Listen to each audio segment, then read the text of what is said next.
Hello दोस्तों, story Aditya YT में आपका स्वागत है। Mister tycoon cry baby part 1 chapter 1 मदद करो, कोई डूब रहा है। दिल्ली, देर रात एक बड़े से और शानदार रिसोर्ट के अंदर कुछ यंगस्टर्स पार्टी कर रहे थे। वहां पर इतनी तेज म्यूजिक बज रही थी जो किसी को भी बेहरा कर सकती थी, लेकिन वहां डांस कर रहे उन लोगों को कोई फर्क नहीं पड़ रहा था। वे तो बस अपने पार्टनर्स और कुछ डांसर गर्ल्स के साथ डांस कर रहे थे। एक हाथ में उनके इंग्लिश शैंपियन था और दूसरे हाथ में लड़कियों की कमर शैंपियन। पीते पीते सभी लोग मस्ती कर रहे थे। उन सभी को देखकर लग रहा था कि सब किसी अमीर परिवार से हैं। छप छप सब इतने नशे में थे कि किसी ने ध्यान नहीं दिया कि एक लड़की अचानक से पानी में गिर गई है। उस लड़की को तैरना बिल्कुल भी नहीं आता था। वह अपने हाथ पैर चलते हुए पानी में डूबती जा रही थी। धीरे धीरे उसे सांस लेने में दिक्कत हो रही थी। वह चिल्ला रही थी, लेकिन किसी को भी उसकी चिंता नहीं थी, न ही कोई उस पर ध्यान दे रहा था। कुछ देर बाद आखिरकार किसी ने चीख मारी, मदद करो, कोई डूब रहा है, जल्दी करो, देखो वह सांस नहीं ले पा रही है, वह डूब रही है, कोई उससे बचाओ। चीख सुनकर जो लोग उसके आसपास खड़े थे वह पानी की तरफ देखने लगे। एक लड़के ने तुरंत पानी में कूदकर उसे निकाल लिया। एक लड़की जल्दी से उस लड़की के पास आए और परेशान होते हुए बोली, चंचल तुम ठीक हो? वह लड़की जल्दी से चंचल के पास बैठकर उसके गालों को थपथपाते हुए बोली, हे भगवान चंचल उठो, चंचल मुझे डरा मत, उठो जल्दी। तभी एक लड़का जल्दी से पास आया और चंचल के पेट को दबाया। जैसे ही चंचल के मुंह से सारा पानी बाहर आ गया, उसने धीरे धीरे अपनी आंखें खोली।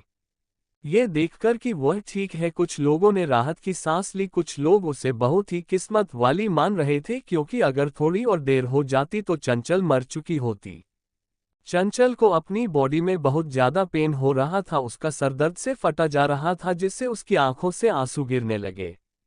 चंचल को रोता देखकर उसके बगल में बैठा लड़का अपनी आंखें घुमाते हुए बोला, ये फिर से रो रही है, मुझे ये समझ में नहीं आता कि इसके आंसू आते कहाँ से हैं।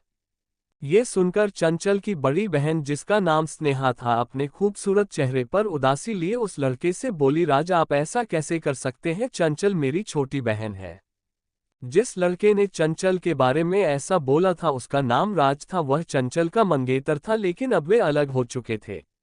राज स्नेहा को रोते देखकर चंचल की तरफ मुड़ते हुए गुस्से से देखा, फिर स्नेहा से बोला, तुम इसे छोटी बहन की तरह ट्रीट करती हो, लेकिन मैंने कभी इसे तुम्हें बड़ी बहन की तरह ट्रीट करते नहीं देखा। यह अभी भी मुझे तुमसे चुराना चाहती है, इसे हर वह चीज चाहिए जो तुम्हें पसंद है। हमारी सगाई टूट चुकी है, लेकिन इसे यह बात समझ में नहीं आती, क्योंकि जो तुम्हें चाहिए होता है इसे भी वही चाहिए। राज की यह बात सुनकर चंचल का मन हो रहा था कि वह उसे थप्पड़ मार दे, लेकिन वह इस धोखेबाज मंगेतर को मारकर अपने हाथ गंदे नहीं करना चाहती थी, इसलिए वह चुप रहती है। वहां का माहौल थोड़ा ठंडा था। चंचल के पूरे कपड़े गीले थे, जिसकी वजह से उसे ठंड लग रही थी। बहुत ही तेज हवा चल रही थी, जिसकी वजह से उसके चेहरे पर आते बाल उसके चेहरे को ढक रहे थे, जिससे कोई उसे ठीक से देख नहीं पा रहा था।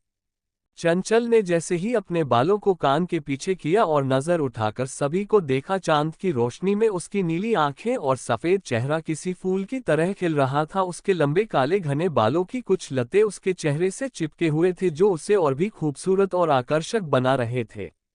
चंचल अपनी मासूमियत भरी आंखों से सभी को देख रही थी। जैसे ही सभी ने उसे देखा, सब अपनी जगह पर जम गए, क्योंकि चंचल इस वक्त बहुत ही ज्यादा खूबसूरत लग रही थी। स्नेहा ने जैसे ही सभी को चंचल को ऐसे देखते हुए देखा तो उसकी आंखों में चंचल के लिए नफरत दिखाई देने लगी। स्नेहा चंचल को वहां पर नहीं रुकने देना चाहती थी। उसने जल्दी से उसका हाथ पकड़कर घबराते हुए कहा, चंचल क्या तुम ठीक हो? चंचल ने स्नेहा की आंखों में देखा और अपने निचले होंठ को थोड़ा सा काट लिया, लेकिन एक पल बाद ही उसने स्नेहा का हाथ पकड़ लिया। वह अपनी आंखों में आंसू भरकर कमजोर आवाज में बोली, मैं ठीक नहीं हूँ, मुझे ठंड लग रही है, मैं इतने बड़े रिसोर्ट में कभी नहीं आई हूँ, क्या तुम मुझे रूम तक छोड़ दोगी? चंचल अपनी मासूमियत भरी आंखों से स्नेहा को देखने लगी। उसकी आंखें इस वक्त बिल्कुल लाल थीं और वह धीरे धीरे भारी हो रही थीं। स्नेहा ने देखा कि सभी उसे देख रहे हैं, न चाहते हुए भी उसने अपने होठों पर झूठी मुस्कान लाकर चंचल के बालों को कान के पीछे करते हुए कहा, इसमें रिक्वेस्ट करने वाली कौन सी बात है, तुम मेरी बहन हो, तुम्हारा ध्यान रखना मेरा फर्ज है। मुझे पता है कि तुम इतने बड़े बड़े जगहों पर पहले नहीं आए हो, मैं तुम्हें कैसे अकेला छोड़ दूं यहाँ पर, चलो मैं तुम्हें रूम पर छोड़ देती हूँ। ये बोलते बोलते स्नेहा ने चंचल को उठाया और सभी को देखकर कुछ बोली, जिसे सुनकर चंचल उसे तिरछी निगाहों से देखने लगी, जैसे कि वह उससे अभी जिंदा ही निगल जाएगी। वो खुद से बोली, तुम्हें लगा मैं कमजोर हूं, तुम्हें सबक न सिखाया, न तो मेरा नाम चंचल नहीं हो। अब हम जान लेते हैं इन लोगों के बारे में। हमारी कहानी की हीरोइन है चंचल रघुवंशी। जाने माने मिस्टर रघुवंशी की सबसे छोटी बेटी चंचल की उम्र 19 साल है। वह थोड़ी सी चंचल, नटखट और चुलबुली है। कमर तक लहराते काले घने बाल, बड़ी बड़ी कजरारी आंखें, परफेक्ट लिप्स, दिखने में वह किसी अप्सरा से कम नहीं है। बस उसके अंदर एक कमी है, हर बात पर उसकी आंखों में आंसू आ जाते हैं। वह बचपन से ही अपने दादाजी के साथ बड़ी हुई है। उनके दादाजी ने ही उसकी सगाई राज सिंघानिया से तय की थी, जिसे चंचल बिल्कुल पसंद नहीं करती थी। कुछ दिन पहले ही चंचल ने ये सगाई तोड़ दी थी, क्योंकि राज को स्नेहा पसंद करती थी। वहीं मिस्टर रघुवंशी की बड़ी बेटी स्नेहा रघुवंशी, जिसकी उम्र करीब 22 साल है, वह देखने में खूबसूरत है, लेकिन चंचल से कम। जब से चंचल उनके साथ रहने आई है, वो उससे नफरत ही करती है, क्योंकि चंचल बहुत ही ज्यादा खूबसूरत है, लेकिन वह अपने आप को एक परफेक्ट बड़ी बहन दिखाने की कोशिश करती है। वहीं वह लड़का जिसका नाम राज था, सिंघानिया परिवार का बेटा राज सिंघानिया है, उसकी सगाई चंचल से हुई थी। उसे चंचल से न तो प्यार था, न ही कोई नफरत। वह स्नेहा से भी प्यार नहीं करता है, उसे चंचल पसंद नहीं, इसी वजह से उसे भी वह सगाई मंजूर नहीं थी। राज की उम्र करीब 24 साल है। वह दिखने में डैशिंग और हैंडसम है, सारी लड़कियां उस पर मरती हैं। चैप्टर 2, चंचल की दबंगई और बहन, तुम्हें मजा आ रहा है। स्नेहा ने चंचल को उठाया और सभी को देखते हुए माफी मांगते हुए बोली, आई एम सॉरी, पार्टी यहीं पर खत्म होती है। जो कुछ भी हुआ उसके बाद मुझे अपनी बहन के साथ रहना है। स्नेहा रघुवंशी परिवार की सबसे कीमती बेटी होने के नाते उसकी सोसाइटी में अपनी एक अलग पहचान थी, इसलिए हर किसी को उसे सम्मान देना पड़ता था। इसी तरह पार्टी खत्म हो गई, क्योंकि चंचल पानी में गिर गई थी। वो दोनों वहां से चली गई तो सभी लोग स्नेहा की तारीफ करने लगे। देखा मिस स्नेहा का स्वभाव कितना अच्छा है, वह सुंदर और कितनी सौम्य है। वह अपनी बहन के साथ कितनी अच्छी तरह से बात करती है, लेकिन मैं यह मानता हूं कि चंचल इतनी अच्छी नहीं है। स्नेहा और राज की जोड़ी तो भगवान ने ऊपर से बनाकर भेजी है, दोनों साथ में कितने अच्छे लगते हैं। अच्छा हुआ कि चंचल से उसकी सगाई टूट गई। वहां पर आए हुए लोग आपस में बात कर रहे थे। स्नेहा और चंचल के जाने के बाद राज भी वहां से चला गया। चंचल के कमरे में बाथरूम में चंचल नहाकर मिरर के सामने खड़ी होकर अपने आप को देख रही थी। कुछ सोचकर उसके चेहरे पर शैतानी मुस्कुराहट आ गई।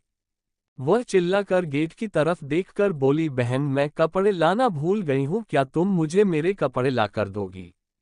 स्नेहा जो रूम में बिस्तर पर आराम से बैठी थी, उसने जैसे ही चंचल की बात सुनी, अधीरता से अपनी बहन की ओर देखा। उसने अपने गुस्से को कंट्रोल किया और लापरवाही से अलमारी की तरफ गई। अलमारी खोलकर जो कपड़ा उसके सामने आया, उसे लेकर वह बाथरूम की तरफ बढ़ गई।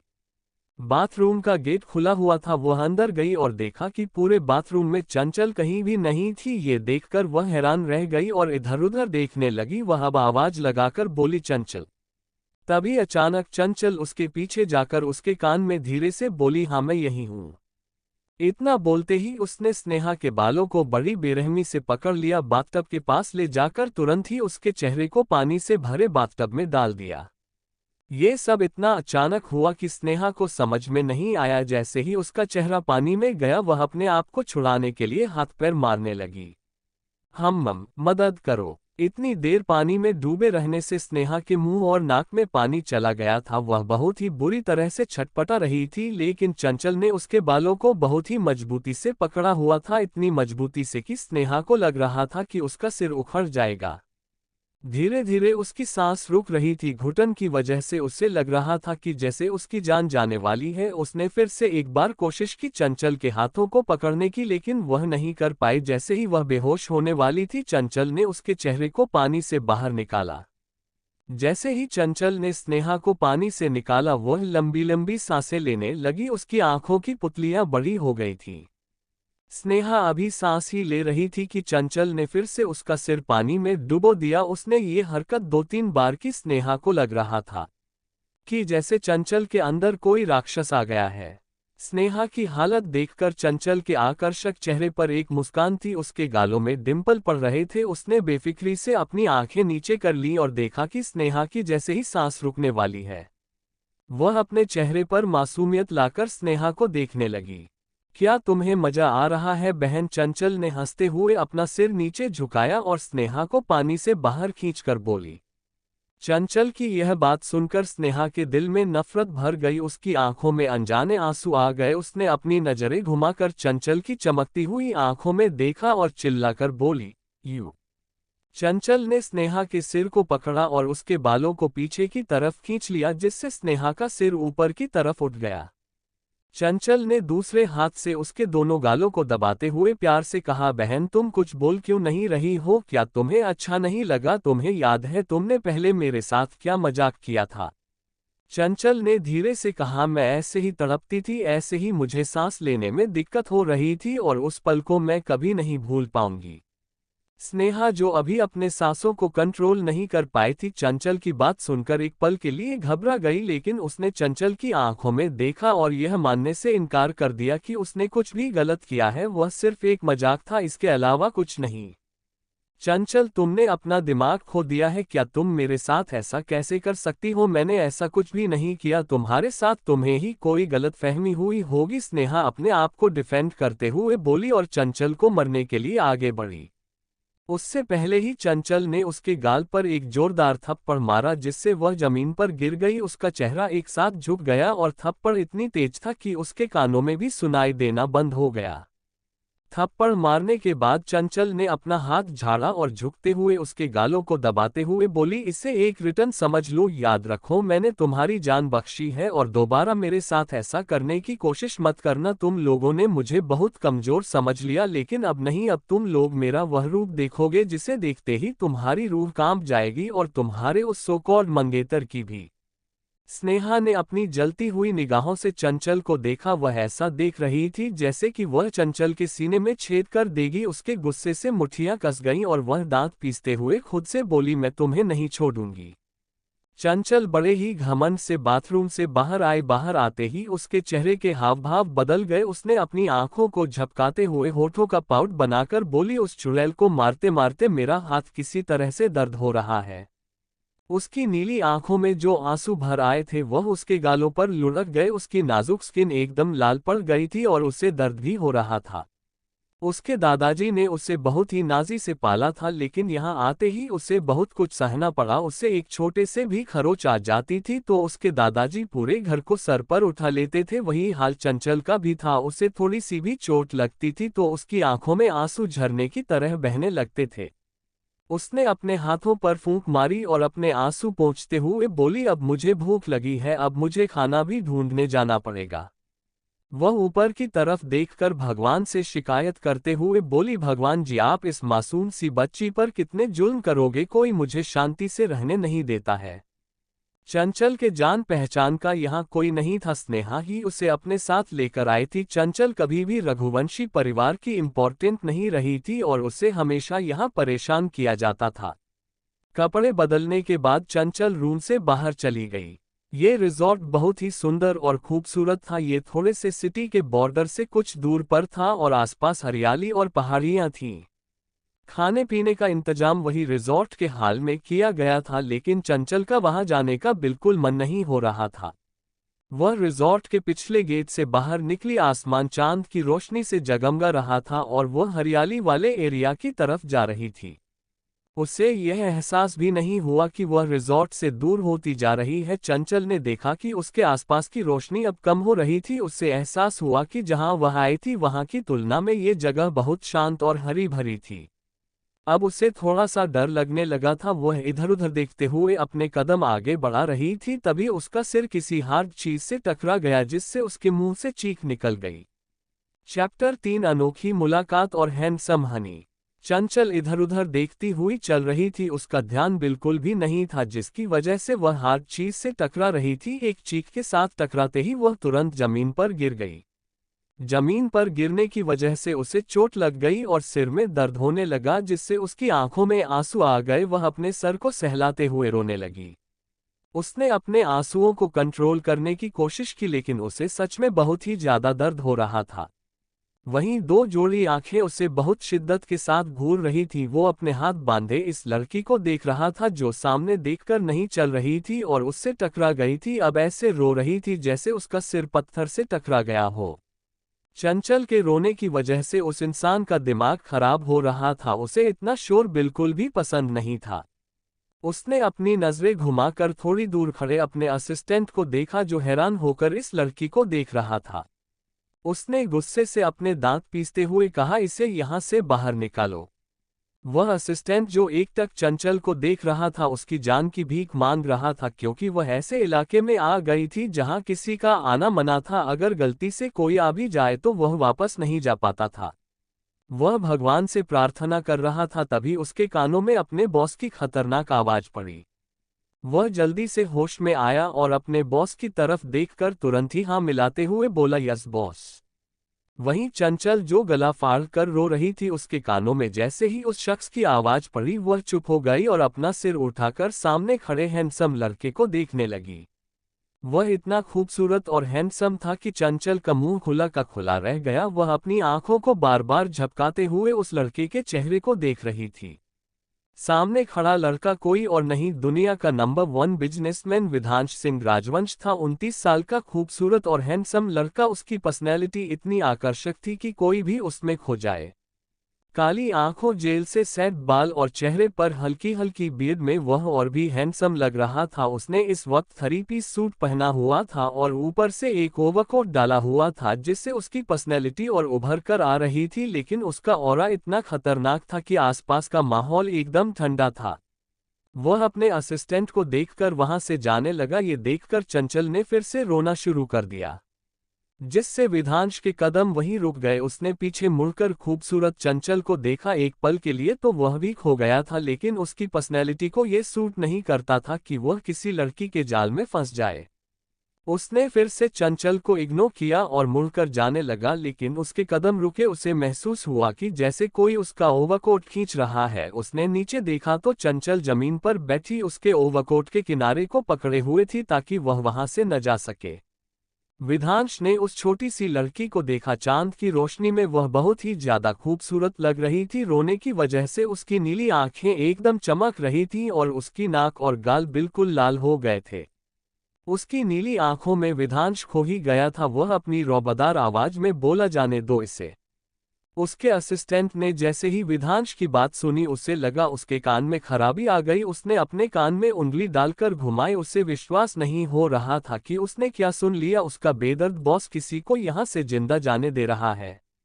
लेकिन उसकी आवाज सुनकर चंचल ने जल्दी से उसके ओवरकोट को और टाइट पकड़कर बोली, नहीं तुम ऐसे नहीं जा सकते। तुम्हें पता है तुम्हारी वजह से मुझे कितनी चोट लगी है और मुझे कितना दर्द हो रहा है। उसकी आवाज घुटी घुटी सी हो गई। उसकी आंखों में फिर से आंसू आ गए। विधांश के कोट में अपने आंसू पोंछते हुए बड़े ही कमजोर आवाज में कहा, तुम्हारी वजह से मुझे चोट लगी है। पहले मुझसे सॉरी बोलो तभी मैं यहां से जाने दूंगी।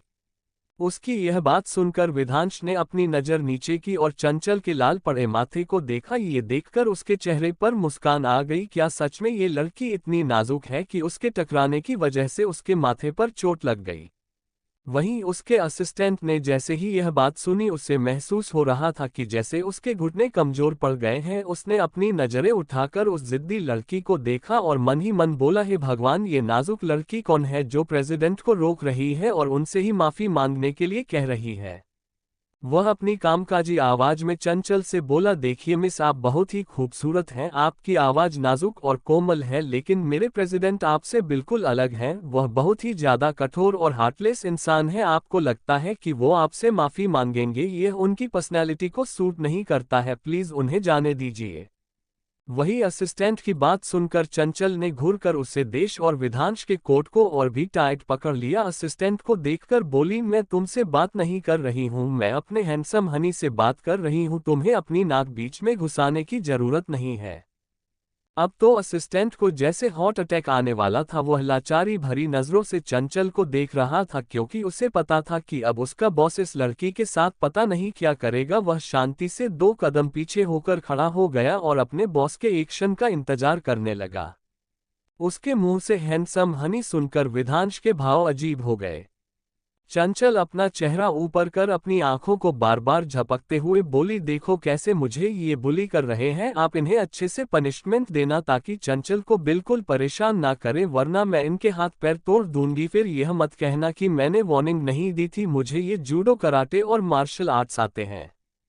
फिर वह अपना निचला होठ निकाल कर बोली, अगर आपने मुझसे माफी नहीं मांगी तो मैं आपको यहां से जाने नहीं दूंगी।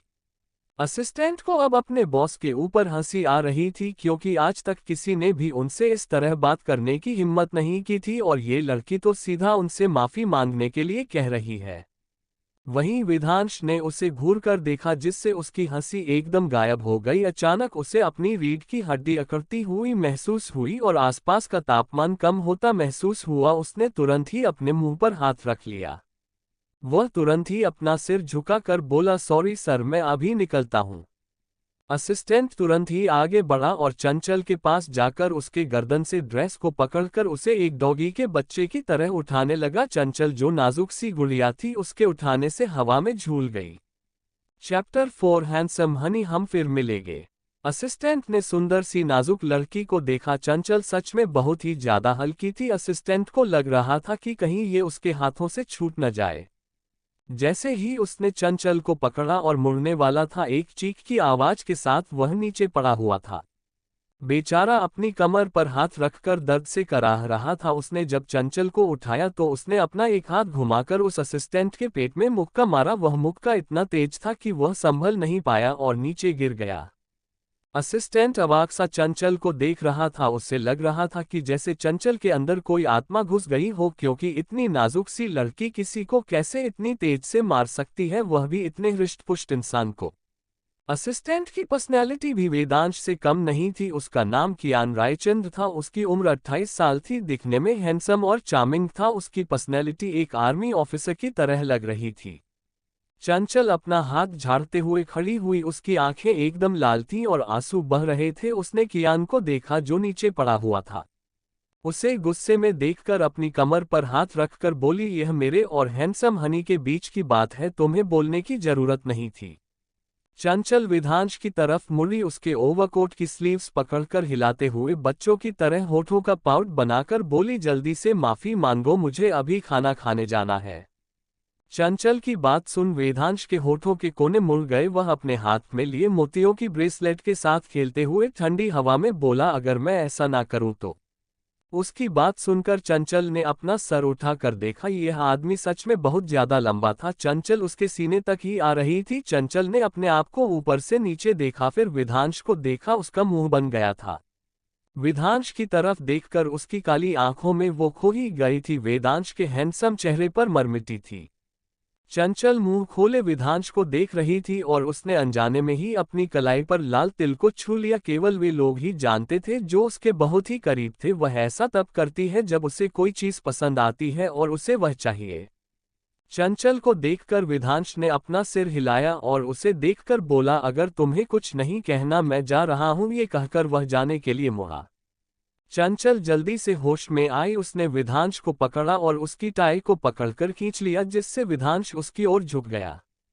उसकी आंखों में आंखें डाल चंचल बोली, अगर आप नहीं माफी मांगना चाहते हैं तो ठीक है, लेकिन तभी आपको माफी मांगनी ही पड़ेगी, चाहे जो हो जाए। विधांश एक टक चुलबुली और बेवकूफ लड़की को देख रहा था जो उसके इलाके में आकर उससे ही माफी मंगवाना चाहती थी और वह अपनी जिद पर अड़ी थी। वही कियान जो अभी भी नीचे पड़ा हुआ था चंचल को किस तरह करते देखा। उसने अपनी आंखें बंद कर ली और खुद से बोल रहा था, अब इसका क्या होगा? क्या बॉस अपना आपा खोने वाले हैं? क्या वह इस बेचारी छोटी सी लड़की को मार देंगे? भगवान, यह अपनी हाइट के लोगों से उलझ करे, बेचारी हमारी दुनिया से एक मासूमियत कम हो जाएगी। यह कहकर उसने एक आह भरी। विधांस उससे दूर होने वाला था तभी उसकी नज़र चंचल के पैरों पर गई। वह अपनी उंगलियों के बल खड़ी हुई थी जिससे उसके पैर कांपने लगे थे। फिर उसने चंचल की आंखों में देखा जिसमें आंसू भरे थे। ये देखकर वह अजीब नज़रों से इस लड़की को देख रहा था जिसकी आंखों में थोड़ी देर में ही आंसू आ रहे थे। उसने चंचल को कमर से अच्छे से होल्ड किया और दूसरे हाथ से उसके माथे को सहलाया जहां पर चोट लगी थी। उसके हाथ लगाते ही चंचल की एक आह निकल गई। विधांस उसके चेहरे के करीब आया और उसके चोट पर प्यार से फूंक मारने लगा जिससे चंचल के चेहरे पर चमक आ गई। उसकी पकड़ विधांस के कंधे पर कस गई। विधांस उससे अलग हुआ और उसे देखकर बोला, अब ठीक है।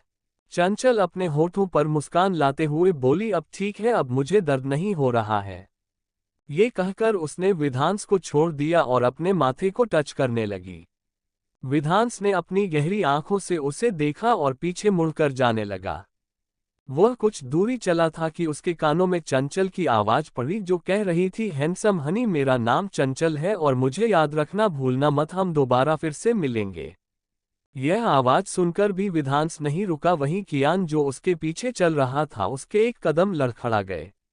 विधांस ने उसकी तरफ मुड़कर अपनी आईब्रो चढ़ाई और बोला, लगता है तुम बहुत ज्यादा थक गए हो और तुम्हें आराम की जरूरत है। कियान जल्दी से सीधे खड़ा होते हुए बोला, नहीं नहीं सर, मैं बिल्कुल ठीक हूं, मुझे छुट्टी की बिल्कुल जरूरत नहीं है। विधांस ने गुस्से से एक नज़र देखा और वहां बनी सीढ़ियों से ऊपर जाने लगा। लगभग आधी सीढ़ी चढ़ने के बाद विधांस ने अपनी नजरें घुमाकर चंचल की ओर देखा जहां वह खड़ी थी और जो कुछ भी देखा वह दंग रह गया। कियान हैरान होकर बोला, बॉस, ये लड़की क्या कर रही है? क्या ये यहाँ पर खो गई है? विधांस ने चंचल को देखकर अपना सिर नाम में हिला दिया जैसे कह रहा हो कि इस बेवकूफ लड़की का कुछ भी नहीं हो सकता है। चंचल एक छोटे रास्ते पर भागते हुए जा रही थी जो दूसरे रास्ते से टकरा रहा था। नीचे की तरफ हर रास्ते एक जैसे हरियाली थी। हर बार जब उसे लगता कि वह सही रास्ते पर चल रही है तो वह दूसरे रास्ते पर चल देती। कुछ देर बाद उससे ये भी एहसास नहीं हुआ कि वह चक्कर लगा रही है। वहीं विधांस अपना हाथ बांधे चंचल की बेवकूफियों को देख रहा था। क्या सच में ये लड़की इतनी बेवकूफ है कि इसे जिस रास्ते से वह आई थी वह रास्ता भी नहीं मिल रहा है? विधांस ने कियान को देखा और अपनी ठंडी आवाज में बोला, इसे बाहर का रास्ता दिखाओ। ये सुनकर कियान हैरान रह गया लेकिन फिर अपनी नजरें झुकाकर बोला, यस सर। इतना कहकर वह नीचे की तरफ भागा। अचानक से उसे फिर से विधांस की आवाज सुनाई दी जो कह रहा था, उसे रिजॉर्ट तक छोड़कर आओ।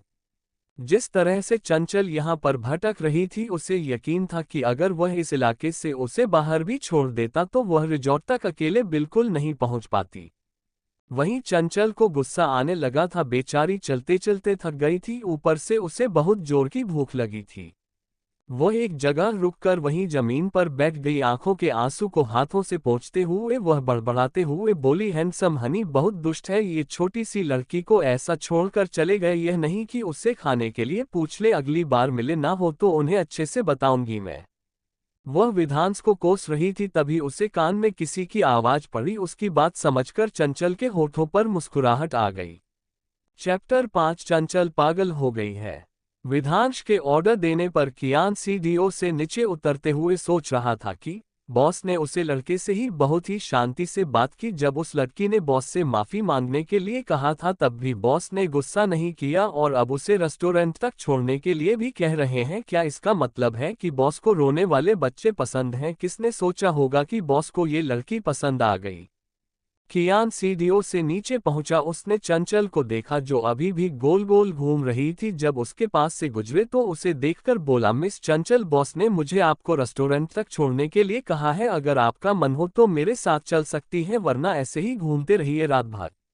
ये सुनकर चंचल के कदम रुक गए। वह वहीं नीचे अलती पलती मारकर बैठ गई और चमकती आंखों से कियान को देखकर बोली, क्या सच में हैंडसम हनी ने आपको यहाँ मुझे छोड़ने के लिए भेजा है? पर वह क्यों नहीं आए? वह भी तो मुझे छोड़ने जा सकते थे ना।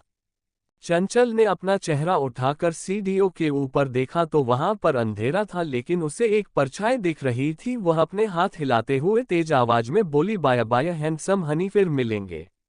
ये कहकर वह उठी और कियान के साथ आगे बढ़ गई। चलते हुए कियान ने असमंजस में पूछा, मिस चंचल, आप प्रेसिडेंट को हैंडसम हनी क्यों कहती रहती हैं? आप उन्हें बस बॉस क्यों कहते रहते हो? चंचल ने पूछा। कियान ने कहा, ऐसा इसलिए क्योंकि वह हमारे बॉस हैं। चंचल होठों का पाउट बनाकर बोली, मैं उन्हें हैंडसम हनी इसलिए कहती हूँ क्योंकि मेरा मन करता है। ये सुनते ही कियान ने अपना सारा ध्यान हटा दिया, अब उसके पास कुछ खाने के लिए बचा ही नहीं था। थोड़ी देर में वे लोग रिसोर्ट के दूसरे साइड पहुंच गए जहां पर तरह तरह के अलग अलग देश के डिशेज मिलती थी। चंचल ने जैसे ही देखा उसकी आंखों में चमक आ गई। वह अपनी आंखें मटकाते हुए सिर पर चपत लगाते हुए बोली, मैं ये जगह ढूंढते ढूंढते गलती से दूसरी साइड चली गई थी, लगता है मेरा दिमाग खराब हो गया है। फिर मुंह बनाकर बोली, यह मुझे पहले क्यों नहीं मिला, अगर मैं पहले ही यह एरिया ढूंढ लेती तो मैं वहां पर जाती ही नहीं, पर जो भी होता है अच्छे के लिए होता है, मुझे वहां पर हैंडसम हनी जो मिल गए। कियान उसका मजाक बनाते हुए बोला, फाइनली तुम्हें एहसास हो गया कि तुम बेवकूफ हो। उसके ऐसे कहने से चंचल को अपनी बेइज्जती महसूस हुई। वह अपनी आंखें छोटी करके अपने कमर पर हाथ रखकर उसे घूरने लगी। कियान ने चंचल को इग्नोर किया और वहां से जाने के लिए पीछे मुड़ा ही थी कि उसके कानों में किसी की आवाज पड़ी, तुम यहाँ क्या कर रही हो, क्या अंकल कुछ खाना चाहते हैं? जो ये बोल रहा था वह लड़का बहुत ही ज्यादा हैंडसम था। उसने कंफर्टेबल कपड़े पहने हुए थे। कियान ने जैसे ही उसकी आवाज सुनी पीछे मुड़कर देखा तो होठों पर छोटी सी मुस्कान लिए चंचल की ओर इशारा करते हुए बोला, नहीं बॉस को कुछ नहीं खाना है, उन्होंने मुझे मिस चंचल को यहाँ लाने के लिए कहा है। मिस चंचल, ये कहकर राज ने एक पल के लिए रुककर उनकी ओर देखा और फिर उसने अपनी आंखों बड़ी करते हुए हैरान होकर पूछा, चंचल क्या तुम मेरे छोटे अंकल से मिली हो?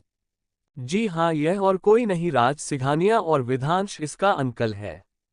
रियल में कहे तो राज चंचल से नफरत नहीं करता था लेकिन उसे पसंद भी नहीं करता था। उसने ज्यादा चंचल से बातचीत नहीं की। वहीं चंचल की आंखें चमक उठी। उसने राज को अनदेखा करते हुए मुड़कर कियान से पूछा, तो वह हैंडसम हनी का सरनेम सिंघानिया है? कियान ने राज को देखा तो उसके चेहरे पर अजीब से भाव थे। उसने चंचल को जवाब देने से इनकार कर दिया। मिस चंचल, मैंने अपना काम पूरा कर दिया है तो अब मुझे चलना चाहिए, अगर किस्मत होगी तो फिर मिलेंगे। इतना कहकर कियान तुरंत ही वहां से चला गया। उसे जवाब न देता देख, खुद को इग्नोर करता देख चंचल का मुंह बन गया। वह अपनी आंखें मटकाते हुए उसे जाते देखने लगी। फिर उसने मुड़कर राज को देखा। राज देखने में इतना बुरा नहीं था, देखने में हैंडसम और चार्मिंग था, लेकिन चंचल उसे बिल्कुल पसंद नहीं करती थी। राज ने चंचल को देखा। राज की आंखों में सवाल था। उसने चंचल से पूछा, हैंडसम हनी, क्या तुम मेरे अंकल को हैंडसम हनी कहकर बुलाती हो? चंचल ने मुस्कुराते हुए कहा, हाँ, क्या मैं नहीं कह सकती? मेरे हैंडसम हनी बहुत ही ज्यादा गुड लुकिंग, सेक्सी और यंग हैं, तो क्या हुआ अगर मैं उन्हें हैंडसम हनी कहती हूँ? राज ने बोलते हुए कहा, तुम उन्हें हैंडसम हनी कहती हो, तुम्हें क्या कहूँ? विधांश राज से बड़ा था। अगर चंचल उसे हैंडसम हनी कहती है तो जरूर उनके बीच में कोई रिश्ता होगा और उसे नाते चंचल उसे रिश्ते में बड़ी हुई। चंचल अपना हाथ बांधकर एटीट्यूड से बोली, तुम मुझे आंटी कह सकते हो क्या? राज को लगा जैसे उसने कुछ गलत सुन लिया हो। चंचल तुरंत ही अपनी बात बदलते हुए बोली, अरे मैंने कहा जो तुम्हारा मन हो मुझे बोल सकते हो, वैसे भी मैं तुमसे छोटी हूँ।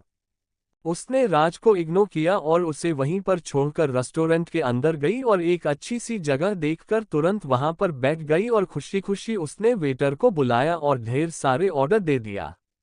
चंचल की बात सुनकर राज ने अपने होंठ सिकोड़ लिए। उसने मुड़कर चंचल को देखा। वह उससे सवाल करना चाहता था लेकिन इससे पहले ही वह एक कदम आगे बढ़ाता उसका फोन बज उठा। उसने कॉलर आईडी देखी और तुरंत ही फोन रिसीव करके अपने कानों पर लगा लिया। अपनी भारी आवाज में बोला, हेलो स्नेहा, तुम मुझे इतनी रात को क्यों बुला रही हो? राज, क्या तुम थोड़ी देर के लिए यहाँ आ सकते हो? मुझे बहुत डर लग रहा है, प्लीज जल्दी से आ जाओ प्लीज। तुरंत ही फोन कट हो गया। उसने दूसरी तरफ से स्नेहा को डर के मारे रोते हुए सुना था। इस पर राज थोड़ा चौंक गया क्योंकि स्नेहा हमेशा निडर ही रही है, उसने रोते हुए ज्यादा नहीं देखा।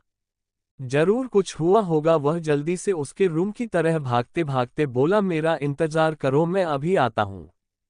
कुछ ही मिनटों में राज स्नेहा के दरवाजे के बाहर खड़ा था। उसने अपना हाथ उठाया और गेट को खटखटाना शुरू कर दिया। अगले ही पल दरवाजा खुला और एक छोटी सी परछाई आकर उससे लिपट गई। स्नेहा रोते हुए अपनी पकड़ राज पर कसती और बोली, राज अच्छा हुआ तुम जल्दी आ गए, तुम्हें पता है क्या हुआ? चंचल पागल हो गई है, उसने मुझे मारने की कोशिश की।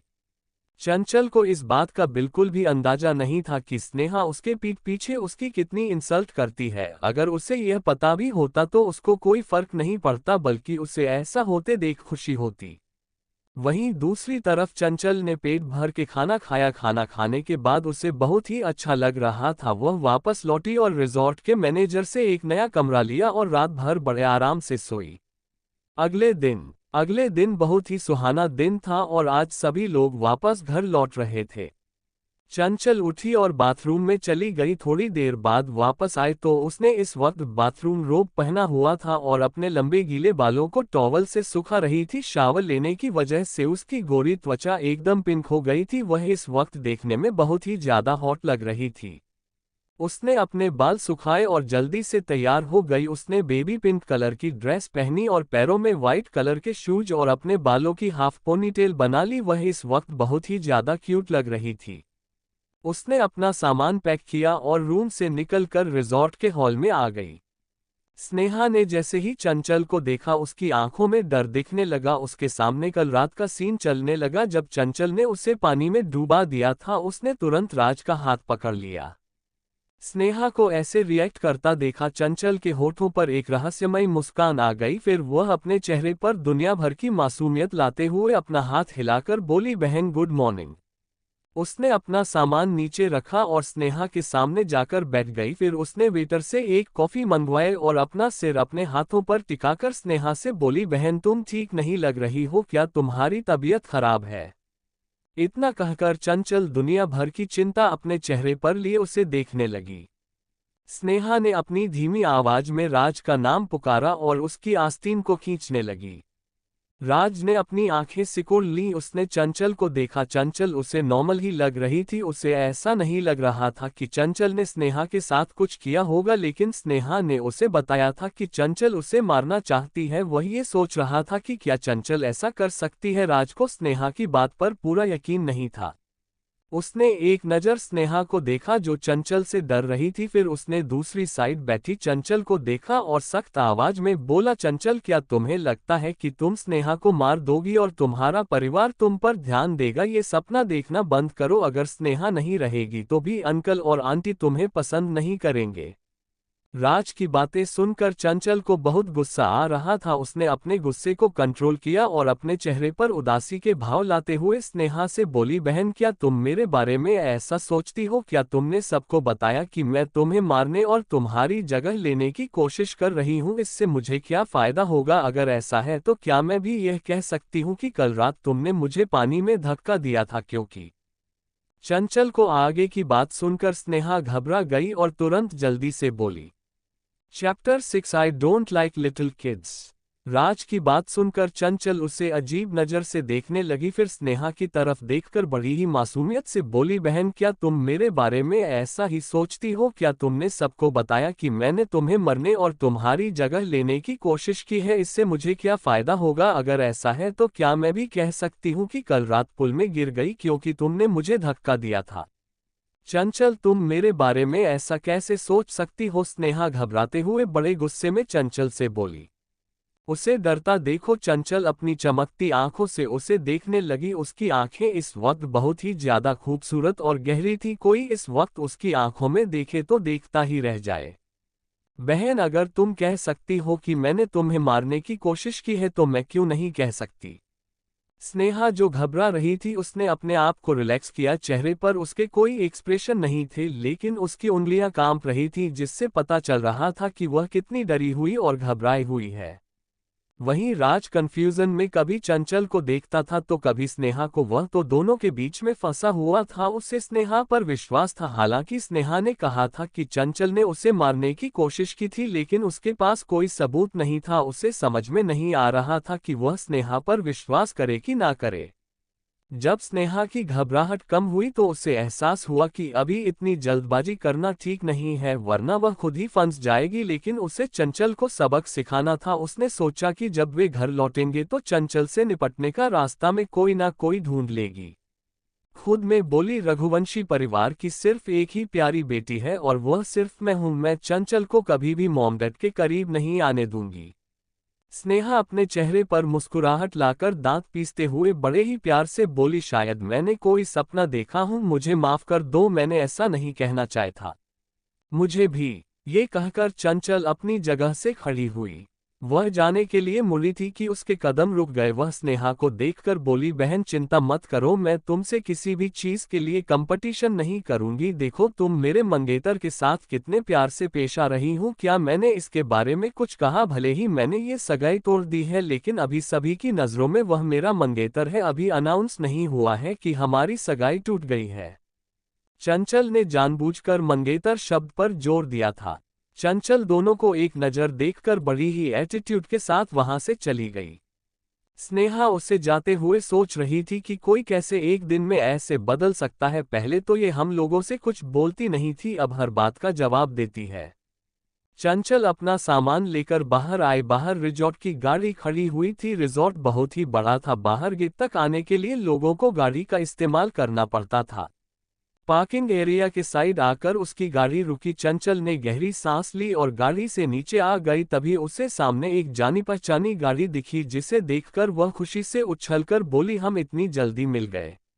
वह खुशी से उछलते हुए जल्दी से गाड़ी के पास जाकर खिड़की के पास खड़ी हो गई। खिड़की इस वक्त खुली हुई थी। वह अपना सिर अंदर डालकर आंखों को टिमटिमाते हुए अंदर बैठे शख्स को देखकर बोली, हैंडसम हनी, देखो हम फिर मिल गए। क्या आप भी वापस जा रहे हो? जब उस व्यक्ति ने जानी पहचानी आवाज सुनी तो उसने थोड़ा ऊपर देखा और अपनी ठंडी आवाज में बोला, क्या तुम्हें मुझे अंकल नहीं कहना चाहिए? ये सुनकर चंचल का मुंह बन गया। वह आगे बैठे कियान को गुस्से से घूरने लगी, जैसे कह रही हो इस बड़बोले ने उसके हैंडसम हनी को सब कुछ बता दिया।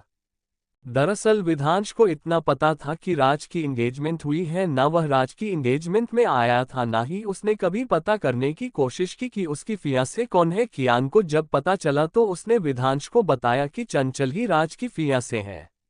मैं आपको अंकल क्यों कहूँ, आप तो हैंडसम और कितने छोटे लगते हैं, चंचल मुस्कुराते हुए बोली। विधांश ने अपने हाथ में पड़ी फाइल बंद की। बड़े ही गौर से उसने चंचल के चेहरे को देखा और एक इविल स्माइल करते हुए बोला, मैं राज का अंकल हूँ। क्या तुम मुझे हैंडसम हनी इसलिए बुलाती हो क्योंकि तुम उसकी आंटी बनना चाहती हो?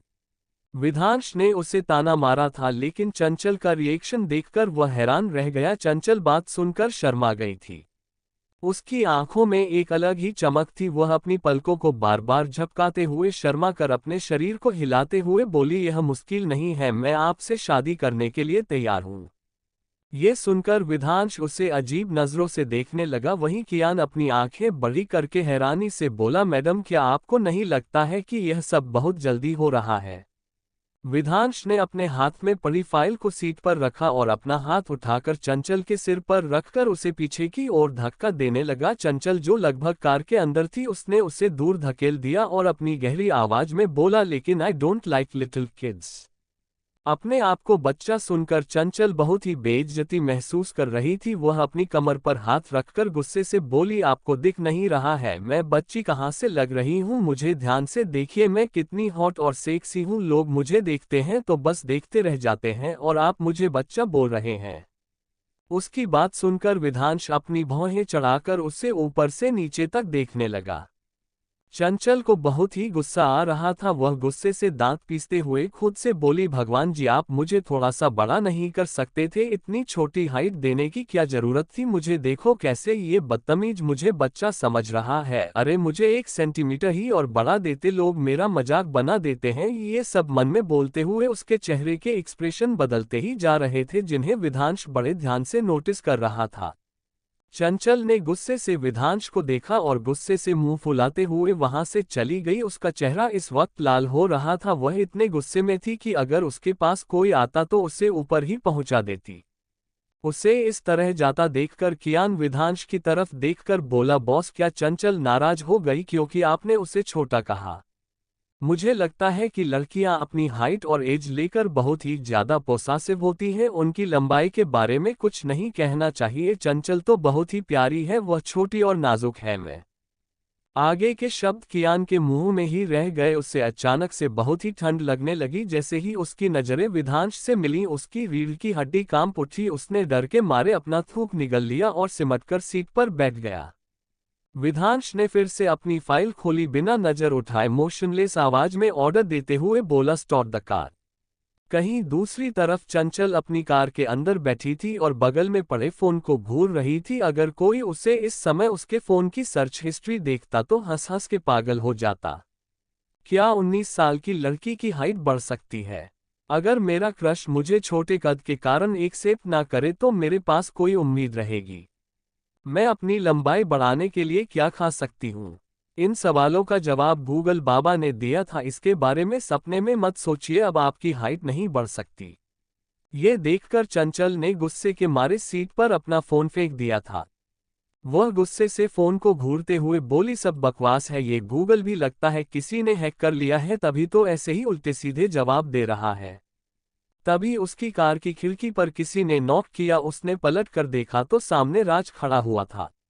वह चंचल को देखकर बोला, कृपा करके दरवाजा खोले ताकि स्नेहा भी अंदर आ सके। चंचल का मूड पहले से खराब था। वह अपने आपे से बाहर होने के कगार पर थी। उसने स्नेहा की तरफ देखा। स्नेहा ने जैसे ही ये देखा उसने तुरंत ही राज की बाह पकड़कर उसे मजबूती से पकड़ लिया। चंचल मुस्कुराते हुए राज को देखकर बोली, मिस्टर राज, क्या मैं आपको थोड़ा सा परेशान कर सकती हूँ? क्या? राज ने कंफ्यूजन से पूछा। चंचल ने राज को देखकर बोली, हमारी ऑफिशियली सगाई नहीं हुई है। मेरे दादाजी और तुम्हारे दादाजी के कहने पर हमारी सगाई हुई थी। यह सिर्फ एक समझौता है। तुम घर जाओगे तो क्या तुम अपने अंकल से कह सकते हो कि हमारे बीच कुछ नहीं है? मैं तुम्हें बिल्कुल पसंद नहीं करती और ना ही मैं कभी तुम्हारे साथ रहूंगी। मुझे लगता है कि तुम और स्नेहा दोनों ही एक दूसरे के लिए बने हो। तुम उसे पसंद करते हो और वह तुम्हें पसंद करती है, तो तुम दोनों जल्दी से जल्दी सगाई कर लो, ठीक है? उसके ऐसा बोलने पर स्नेहा हैरान रह गई। वह शक भरी नजरों से चंचल को देख रही थी, जैसे चंचल ने क्या कह दिया हो उसे विश्वास नहीं हो रहा था कि चंचल ऐसा कुछ कहेगी। उसे लग रहा था कि वह जरूर कोई ना कोई प्लानिंग कर रही है। हालांकि उसे अंदर ही अंदर लग रहा था कि चंचल राज के साथ ही रहेगी, क्योंकि सभी की नजरों में वह अभी भी उसका मंगेतर है। स्नेहा अपने चेहरे पर मुस्कुराहट लाते हुए बोली, चंचल, तुम्हें गुस्से में ये सब नहीं कहना चाहिए। चंचल की आगे की बात सुनकर स्नेहा उसे घूरने लगी। चैप्टर 7, तुम्हें मुझ पर विश्वास है तो मैं इन्हें बचा सकती हूँ। चंचल ने एक नज़र स्नेहा के हाथों पर डाली, फिर उसे देखकर बोली, मेरी प्यारी बहन, क्या तुम ये कहते वक्त अपने हाथों मेरे मंगेतर के हाथों से हटा सकती हो? स्नेहा की हरकतें उसकी बातों से मेल नहीं खा रही थी। कौन सी बड़ी बहन अपनी छोटी बहन के मंगेतर के साथ इतने प्यार से पेश आती है? ड्राइवर, चलो। लेकिन बड़ी मिस ने ड्राइवर अटकते हुए बोला। उसने ही पहले गाड़ी स्टार्ट कर दी थी, लेकिन स्नेहा को देखकर ऐसा नहीं लग रहा था कि वह कार में बैठने वाली है। चंचल की आंखें गुस्से से भर गईं। वह बेपरवाही से बोली, बहन मिस्टर राज के साथ घूमना चाहती है, हमें उन्हें ऐसा करने देना चाहिए, आप चलें। चंचल की आवाज में थोड़ा गुस्सा झलक रहा था। उसकी आंखों को देखकर ड्राइवर डर गया। उसने तुरंत ही गाड़ी आगे बढ़ा दी। उनके जाते ही स्नेहा ने राज के आस्तीन को पकड़ते हुए बड़े ही मासूमियत से कहा, राज। राज ने एक गहरी सांस ली और स्नेहा के हाथों को सहलाते हुए बोला, तुम मेरे साथ चलो। उसे रिजॉर्ट से रघुवंशी परिवार तक जाने में करीब 5 घंटे का समय लगता था। यह इलाका थोड़ा उबड़-खाबड़ था, जिसकी वजह से उसे अनकंफर्टेबल महसूस हो रहा था। उसे बहुत तेज नींद आ रही थी। वह बार बार सोने की कोशिश कर रही थी लेकिन नहीं सो पा रही थी। फिर उसे थोड़ी देर के लिए नींद आई तो उसकी नींद एक शोर की वजह से जाग गई। क्या हुआ? चंचल की आवाज सुनकर वह डर के मारे जल्दी से उठ गई। ड्राइवर ने चंचल को देखते हुए कहा, मैडम, आगे कुछ हुआ है? लगता है सड़क बंद हो गई है।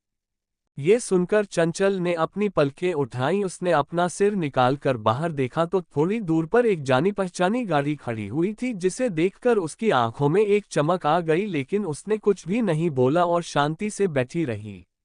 वह गाड़ी विधांश की थी। कियान ने मिरर के थ्रू देखा, फिर पीछे मुड़कर बोला, बॉस, मिस चंचल की कार पीछे है।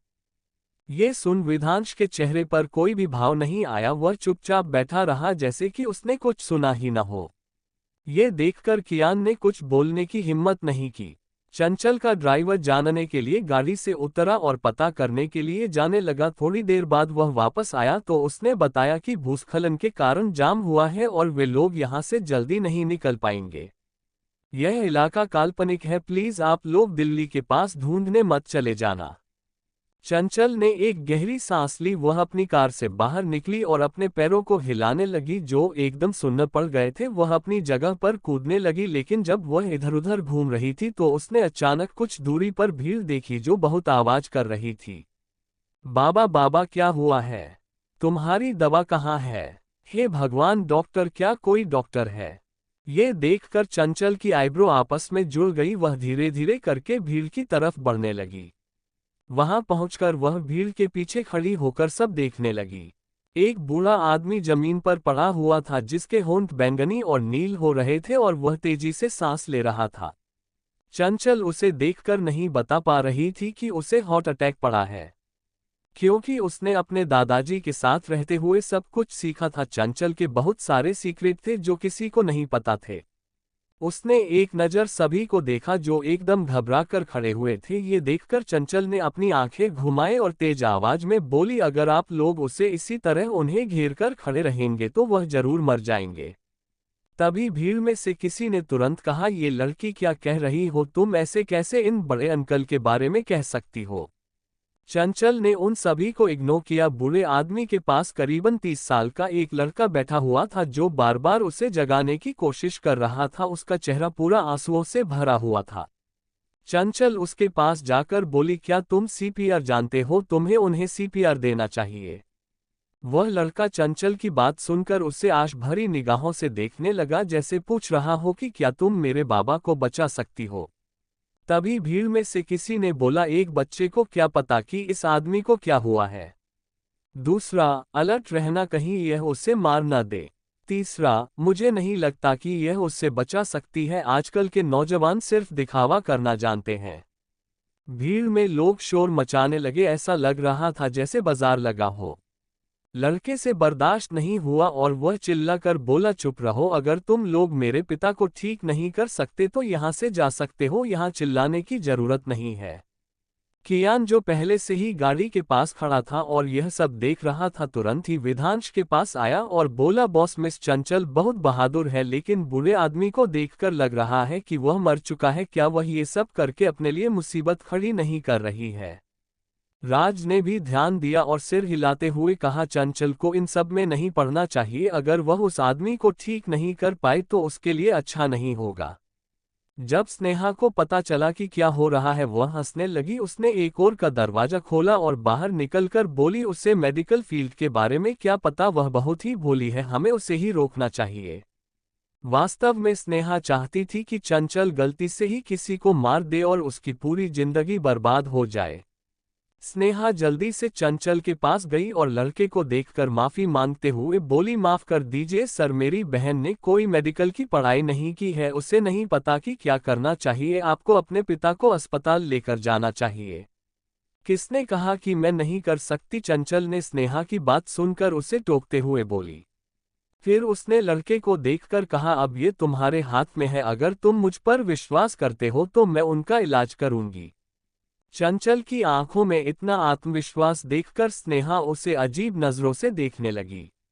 लड़के के पास और कोई भी ऑप्शन नहीं था। उसने एक गहरी सांस ली और बोला, मुझे है तो पर विश्वास है।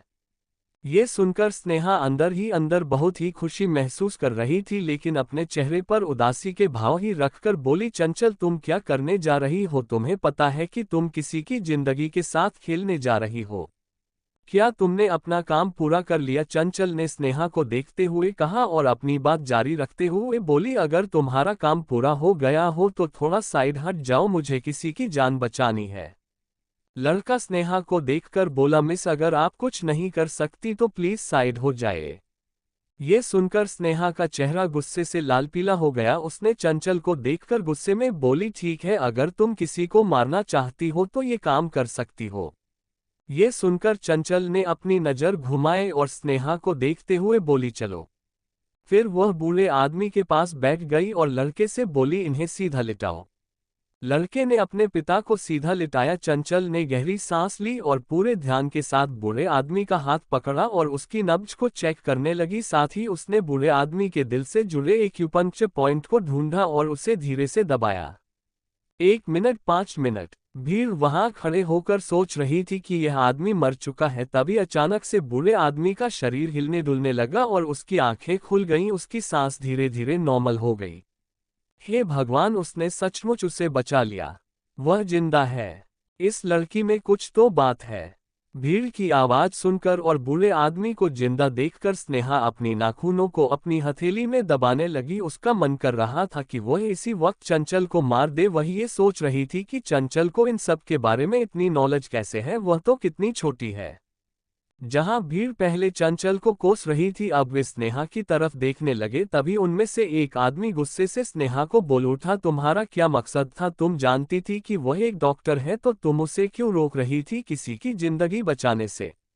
वह तो अच्छा है कि डॉक्टर ने तुम्हारी बात नहीं सुनी, वरना वह बूढ़ा आदमी तो मर चुका होता अब तक।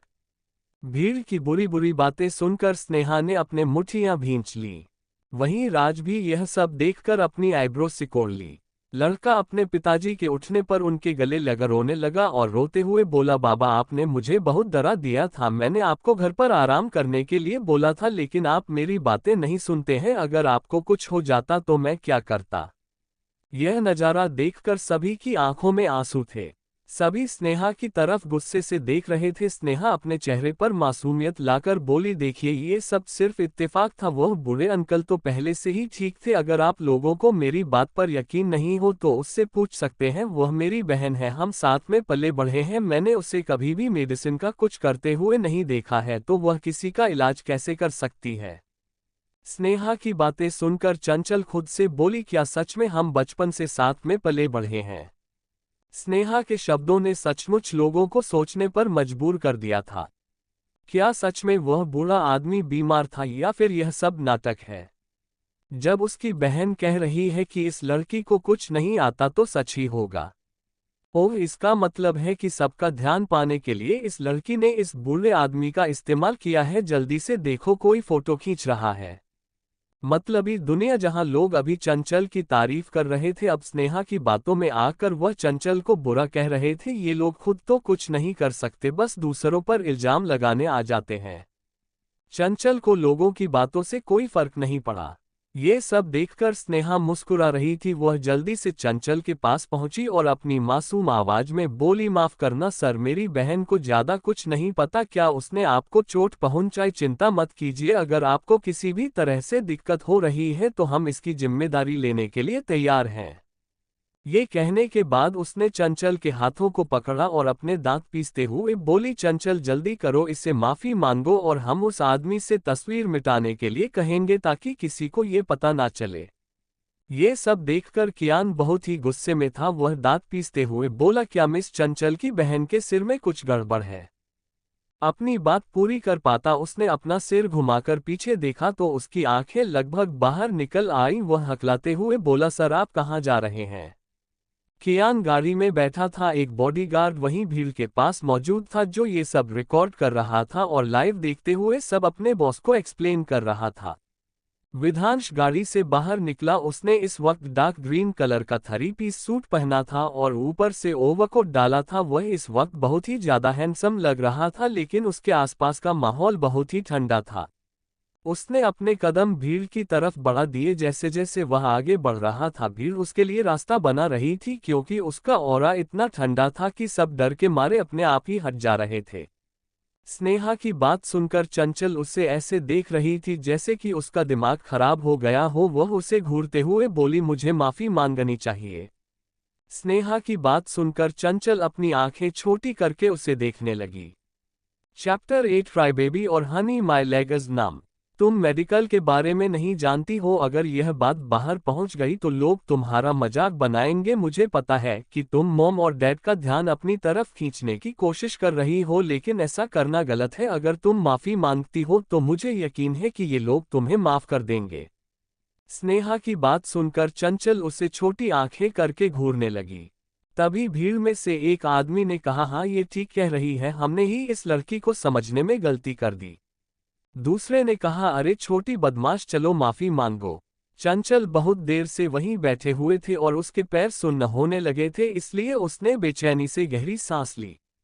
चंचल, मेरी बात सुनो, स्नेहा ने धीरे से कहा। स्नेहा इस वक्त ऐसे बिहेव कर रही थी ताकि लोगों को लगे कि वह एक अच्छी बहन है और अपनी छोटी बहन की बहुत परवाह करती है और उसके लिए अच्छा चाहती है। चंचल, देखो, तुम चाहे जितनी भी कोशिश कर लो, कोई भी तुम पर विश्वास नहीं करेगा। तुम प्लीज जल्दी से इन लोगों से माफी मांग लो। स्नेहा एविल स्माइल करते हुए चंचल से बोली, लेकिन चेहरे पर उसके ऐसे एक्सप्रेशन थे जैसे कि वह चंचल की बहुत फिक्र करती हो। लेकिन तभी वहां पर एक आवाज आए, अपनी बकवास बंद करो। यह आवाज सुनकर स्नेहा उस दिशा की ओर देखने लगी। आवाज एक बूढ़े आदमी की थी जो अपने बेटे को गले लगा रहा था। मुझे अभी थोड़ी तकलीफ हो रही थी, इसलिए मैंने इन लोगों पर ध्यान नहीं दिया था, लेकिन जब मैं अब ठीक हो गया हूं तो मैंने देखा कि तुम लोग गलत समझ रहे हो और इसे माफी मांगने के लिए कह रहे हो। उस बूढ़े आदमी ने सुनहरे फ्रेम वाला चश्मा पहना हुआ था, उसके बाल एकदम सफेद थे और उसकी आंखों में इस वक्त उन लोगों के लिए नफरत थी। आदमी की बात सुनकर स्नेहा को लगा कि जैसे उसकी बेइज्जती हो रही है। उसका चेहरा तमतमा गया और उसने जल्दी से समझाया, ऐसा नहीं है अंकल, मुझे डर था कि उसने गलती से आपको चोट न पहुंचाए हो। मैं सच कह रही हूं मेरी बहन, सच में। तुम चुप रहो। वह बूढ़ा आदमी जो अपनी आंखें नॉर्मल कर उसे सुंदर सी लड़की को देख रहा था जिसने उसकी मदद की थी, चिल्लाकर बोला। उसने स्नेहा को देखकर अपनी बात आगे कही, क्या मैं अपने शरीर को नहीं समझता? अगर ये लड़की मेरी मदद नहीं करती तो मैं पहले ही मर चुका होता। फिर उसने चंचल की तरफ देखा और उसके चेहरे पर एक मुस्कान आ गई। वह बोला, बेटा तुम्हारा बहुत बहुत धन्यवाद। चंचल पहले से भी ज्यादा अनकंफर्टेबल महसूस कर रही थी, वह रोने वाली थी, लेकिन जब उसने उस आदमी की ओर देखा और उसे मुस्कुराते देखा तो चंचल ने भी मुस्कुरा दिया। स्नेहा कुछ कहने ही जा रही थी, तभी वहां पर एक रौबदार और ठंडी आवाज गूंजी, क्राई बेबी। चंचल ये आवाज सुनकर हैरान रह गई, धीरे से अपना छोटा सा सिर उठाया। वह अभी भी सफेद मूली की तरह जमीन पर झुकी हुई थी, जो एक गेंद की तरह मुड़ी हुई लग रही थी। हैंड, आगे के शब्द उसके मुंह में ही रह गए। जब वो बोल रही थी तो उससे याद आया कि यह उसे बिल्कुल पसंद नहीं करता। चंचल ने तुरंत ही अपना सिर घुमा लिया। ये देखकर विधांश की आंखें छोटी हो गई। उसने इस वक्त अपने चेहरे पर मास्क लगाया हुआ था जिससे सिर्फ उसकी आंखें ही दिख रही थी, लेकिन उसकी पर्सनैलिटी सब कुछ बयान कर रही थी कि वह कितना अमीर और खतरनाक इंसान है। वह चंचल के पीछे जाकर खड़ा हो गया और अपना हाथ बढ़ाते हुए बोला, गेट अप। उसके हाथों में प्रार्थना की माला थी जिसे उसने अपनी कलाई पर लपेटा हुआ था और उसका कुछ हिस्सा अपनी हथेली में थामा हुआ था। विधांश की इतनी कोमल आवाज सुनकर चंचल का दिल पसीज गया। वह अपने गालों को फुलाकर होठों का पाउट बनाकर कमजोर आवाज में बोली, मेरे पैर सुन्न हो गए हैं, मैं खड़ी नहीं हो सकती। उसकी ऐसी आवाज सुनकर विधांश ने अपनी भौं सिकोड़ ली। उसे अपने सीने में एक अजीब सी हलचल महसूस हुई। वहीं स्नेहा ने जैसे ही यह सुना वह जल्दी से चंचल को उठाने के लिए आगे बढ़ी, लेकिन जैसे ही उसने अपना हाथ बढ़ाया किसी ने उसे रोक दिया। स्नेहा ने जैसे ही उस इंसान को देखा, उसे देखकर स्नेहा के रोंगटे खड़े हो गए। उसके शरीर में एकदम ठंडक फैल गई और वह अकड़ने लगी। चंचल ने एक आज्ञाकारी बच्चे की तरह अपना छोटा सा हाथ विधांश के लंबे चौड़े हाथों में दे दिया। जब उसने अपना हाथ विधांश के हाथों में रखा, विधांश को ऐसा लगा जैसे उसकी हथेली पर कोई रुई रखी हो। चंचल का हाथ बहुत ही मुलायम था। विधांश ने उसके हाथों को बड़े ही प्यार से थाम लिया। विधांश चंचल को देखते हुए उसके हाथों पर अपनी पकड़ मजबूत की और एक झटके से अपनी तरफ खींच लिया। आह! चंचल के मुंह से चीख निकल गई। वह किसी कटी पतंग की तरह विधांश की बाहों में आ गई। विधांश ने एक हाथ से उसके हाथों को थामा था और दूसरे हाथ से उसे कमर से पकड़कर अपने करीब किया हुआ था। चंचल ने रोते हुए अपना सिर विधांश की बाहों में छुपा लिया और बड़ी मजबूती से उसके कोट को पकड़ा हुआ था। उसके पैर कांप रहे थे। वह रोते हुए बोली, मुझे बहुत ही दर्द हो रहा है, मेरे पैर सुन्न हो गए हैं। इतना कहकर वह और तेज तेज रोने लगी। चंचल की आवाज कांप रही थी, उतने ही उसके पैर कांप रहे थे। वह विधांश के सहारे खड़ी थी, लेकिन बिल्कुल भी सीधी नहीं खड़ी हो पा रही थी। उसने थोड़ा सा ताकत लगाई और जैसे ही वह सीधी खड़ी हुई, उससे जैसे बिजली का करंट लग गया। स्नेहा चुपचाप खड़ी होकर ये देख रही थी। उसने सोचा था कि वह चंचल की मदद करने का नाटक करेगी, लेकिन विधांश की नजरों से वह बहुत ही ज्यादा डर गई थी, इसलिए वह अपनी जगह चुपचाप खड़ी थी। राज, जो अभी गाड़ी में बैठा था, तुरंत उन लोगों के पास आया। उसने जैसे ही चंचल को अपने अंकल की बाहों में देखा, उसकी आंखें जुड़ गईं। उसे अजीब सी बेचैनी महसूस हुई। उसने गहरी आवाज में बोला, चंचल, मेरे अंकल से दूर हो जाओ। राज अपने अंकल को बहुत मानता था, लेकिन उतना ही उनसे डरता भी था। चंचल ने जैसे ही यह आवाज सुनी, उसने अपना छोटा सा सिर बाहर निकालकर थोड़ी तेज आवाज में बोली, नहीं, मैं नहीं रहूंगी। इतना कहकर उसने अपने बाहें फैलाकर विधांश की कमर के चारों ओर लपेट दी और वह घूरकर राज को देखने लगी।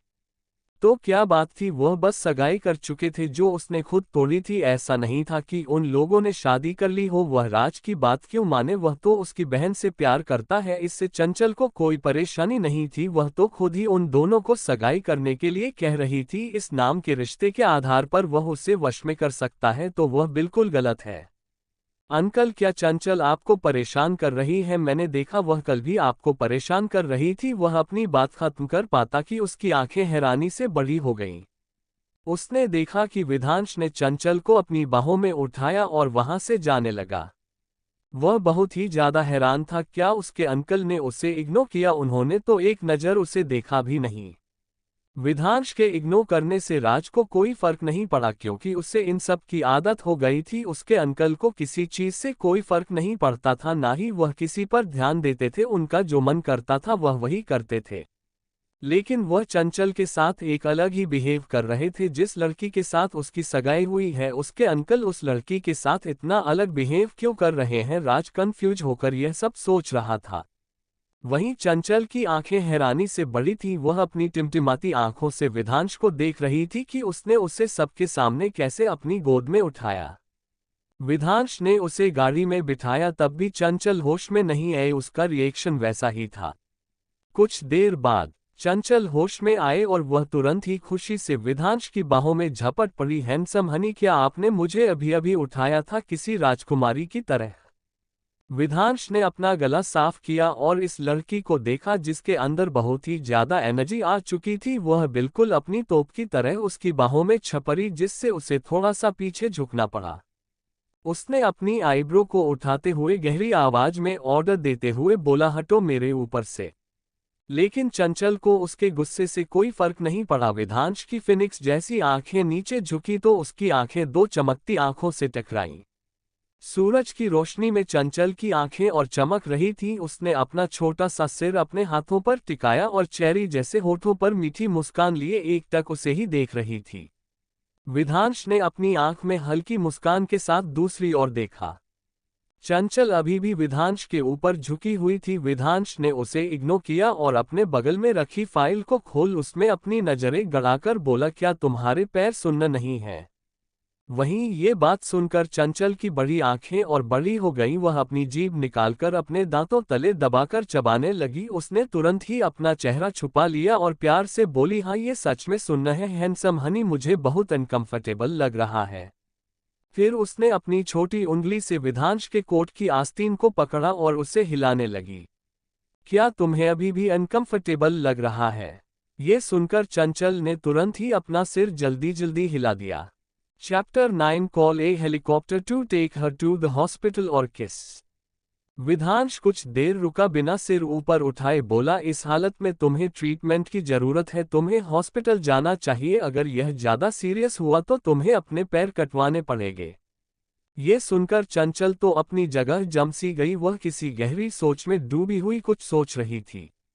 उसने बहुत ही सीरियस होकर अपने पैर देखे और उसने सोचा, अगर उसके पैर काट दिए जाएंगे तो उसकी लंबाई 1 मीटर कम हो जाएगी। वह गहरी सोच में डूबी हुई थी कि उसके कानों में विधांश की आवाज पड़ी, जो कियान से कह रहा था, जल्दी से हेलीकॉप्टर बुलाओ, क्राईबेबी को हॉस्पिटल ले जाना पड़ेगा। चंचल के मन में खतरे की घंटी बजी। तुरंत चिल्लाकर बोली, नहीं। वह तुरंत ही विधांश को रोकने की कोशिश करते हुए जबरदस्ती मुस्कुराकर बोली, हैंडसम हनी, मेरा पैर अब सुन्न नहीं रहे हैं, देखो देखो बिल्कुल ठीक हो गया है। और अपने पैर को इधर उधर हिलाकर उसे दिखाने लगी। उसकी इस हरकत पर विधांश को बहुत हंसी आ रही थी, लेकिन उसने अपने चेहरे पर कोई भी भाव नहीं आने दिया। वह बोला, ठीक है, अब तुम्हारा पैर बिल्कुल ठीक हो गया है तो अपने घर में वापस जाओ। वहीं कियान, जो मिरर के थ्रू यह नज़ारा देख रहा था, वह खुद से बोल उठा, क्या उसके बॉस कभी ऐसे थे? आप बहुत ज्यादा दुष्ट हैं। ये कहकर चंचल ने एक मुक्का कियान के पीठ पर चढ़ दिया। बेचारा कियान, जो सच में डूबा हुआ था, मुक्का खाकर होश में आया। उसने मिरर के थ्रू देखा तो चंचल विधांश को देख रही थी। वह बोल विधांश को रही थी, लेकिन मुक्का उसने जब कियान को मारा। बेचारा अब क्या कर सकता है जब उसके बॉस ही कुछ नहीं कर रहे हैं। उसकी इस हरकत पर विधांश उसे अपनी आंखें छोटी करके घूरने लगा। इस पर चंचल अपनी बत्तीसी दिखाते हुए बोली, मैंने आपके असिस्टेंट को इसलिए मारा क्योंकि वह आपके बारे में बहुत बुरा भला कह रहे थे। ये सुनकर कियान की आंखें हैरानी से बड़ी हो गईं। उसने तुरंत ही पीछे मुड़कर बोला, नहीं नहीं बॉस, मैंने ऐसा कुछ भी नहीं कहा, मैं तो इतनी देर से शांति से बैठा हूं। चंचल उसे तंग करते हुए बोली, क्या मन में नहीं सोच रहे थे? ये सुनकर कियान हड़बड़ा गया। वो बात बदलते हुए विधानश से बोला, बॉस हमें जाना चाहिए, बहुत ही जरूरी मीटिंग है। ये सुनकर चंचल का मुंह बन गया। वह विधांश की तरफ देखकर एक आज्ञाकारी बच्चे की तरह अपना सिर नीचे करके हाथ जोड़कर बोली, हैंडसम हनी, मैं चलती हूँ, फिर मुलाकात होगी, बाय। इतना कहकर उसने गेट खोल अपना एक पैर बाहर निकाला और तिरछी नजरों से उसने विधांश को देखा। वह लगभग बाहर ही आ चुकी थी। उसके होठों पर इस वक्त शैतानी मुस्कान थी। उसने तुरंत ही अपना हाथ आगे बढ़ाया, विधांश के टाई को पकड़े अपनी तारीफ झुकाकर उसके होठों पर अपने होंठ रख किसकर तुरंत ही वहां से भाग गई।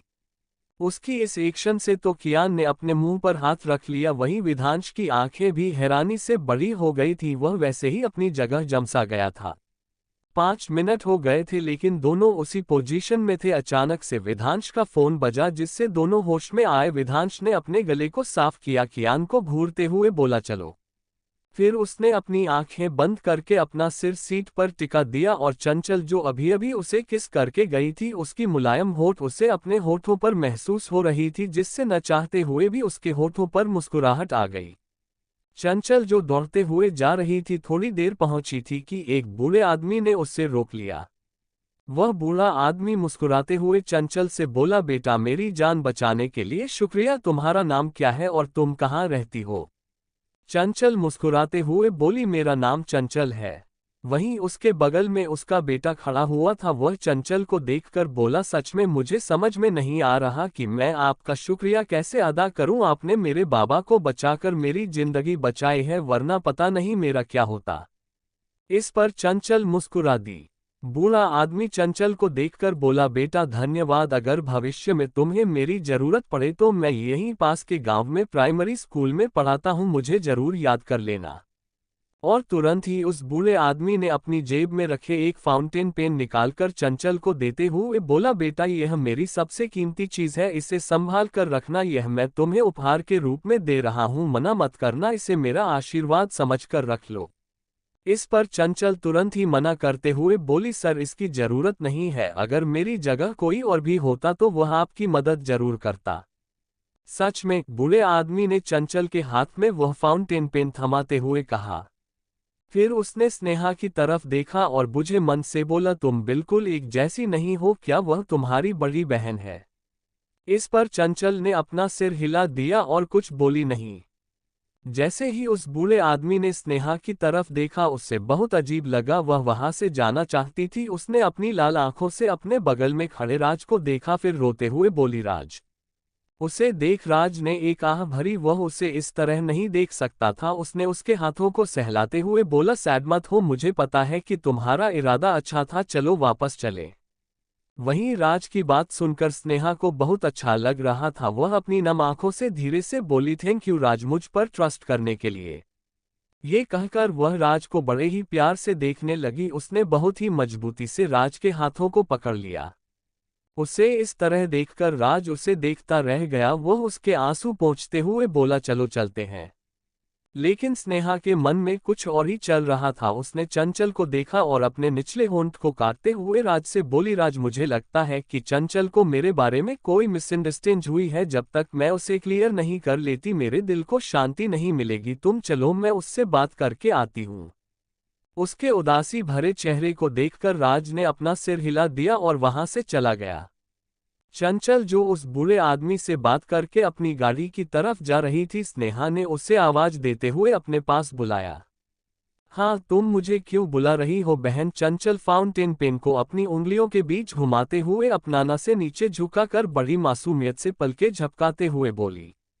तुम अपना नाटक बंद करो और मुझे बताओ कि तुम्हें मेडिकल के बारे में कैसे पता और तुम्हें ये सब किसने सिखाया? स्नेहा अपने दांत पीसते हुए चंचल से पूछी। स्नेहा की आंखों में अपने लिए नफरत देखकर चंचल के होठों की मुस्कुराहट बढ़ गई।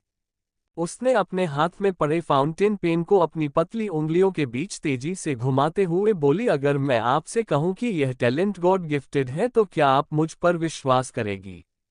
ये सुनकर स्नेहा मजाक उड़ाने वाली हंसी हंसने लगी और दांत पीसते हुए बोली, क्या तुम मुझे बेवकूफ समझती हो जो मैं तुम्हारी बातों में आ जाऊंगी?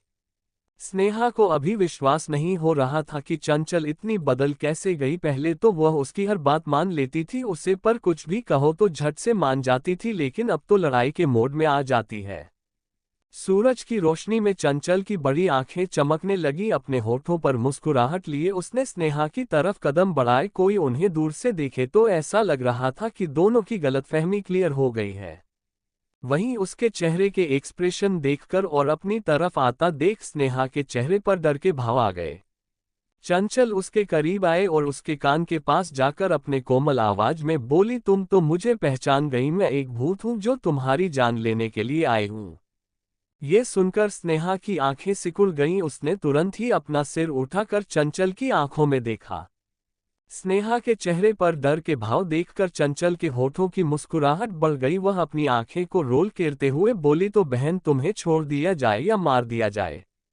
उसकी आवाज कोमल थी, लेकिन स्नेहा को उसकी आवाज में धमकी महसूस हो रही थी जिससे उसके रोंगटे खड़े हो गए। उसने तुरंत ही चंचल को धक्का देकर अपने से दूर किया और डरे चेहरे के साथ बोली, चंचल तुम सच में पागल हो गई हो?